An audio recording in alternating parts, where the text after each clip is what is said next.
this is kind of a cross-section of his work for the past, 20 some odd years. It's just a really good representative sample of the kind of work that he's been doing. My name is Darrell Taylor, and I'm the current curator and assistant director at the Waterloo Center for the Arts. I'm Matthew Wilson, and I am Denis' brother-in-law. I met Denny through the University of Northern Iowa, where I was the gallery director and overseer of the permanent art collection. Working with him, we brought an exhibition of his work to that gallery in 2014. I came to know his work in 2006 when I was the director of the Berg College Art Gallery, and he was in one of the first shows that I curated there. This must have been like 5 years ago. I was sitting in the director for the Hearst office, Heather Skiles, and right above her desk, she had that image printed out above her desk. So I kind of, oh, you know Denis Roussel's work? She said, oh, I love Denis, and it's like, oh, he's my brother-in-law. His whole worldview is here, and so that's where the heart comes in, because he's invested his beliefs and his emotions in the art that he's producing. You can see that as you walk through the exhibition, any kind of series that he was working on. Say, for instance, the cyanotypes that are printed on recycled boxes. It's a beautiful image, but it's a deeply layered one because we have these non-reusable items that are becoming artwork for a gallery setting.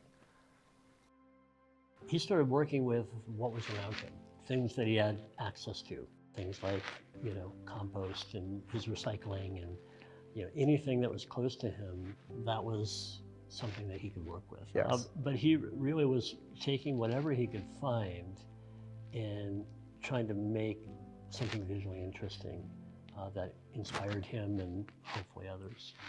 Yeah, and well, such an excellent example of that is the blood experiments and the hair works over here.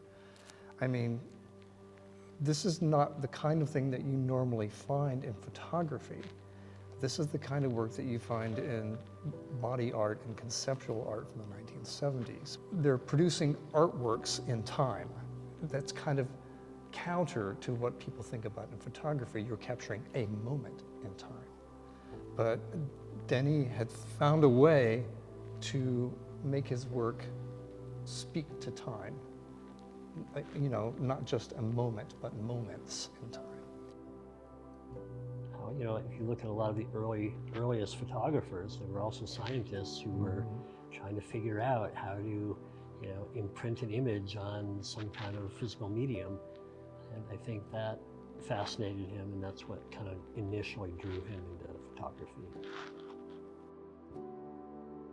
So I think, again, it's a relationship to the distant past and the history of photography, and it's a relationship to... Really a real gift for bridging those time periods, using these some of the ancient photographic processes and all the way up to digital processes. I think as a chemist and a scientist, he was interested in all these processes and what would happen. He wanted to see what would happen.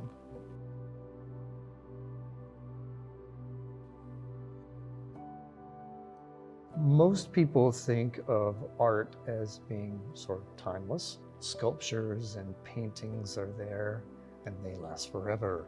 But we know that that really isn't true, that all art has some kind of shelf life. It shows that Denis created these with a purpose in mind, and that purpose was to be viewed for a finite period of time until they disappear.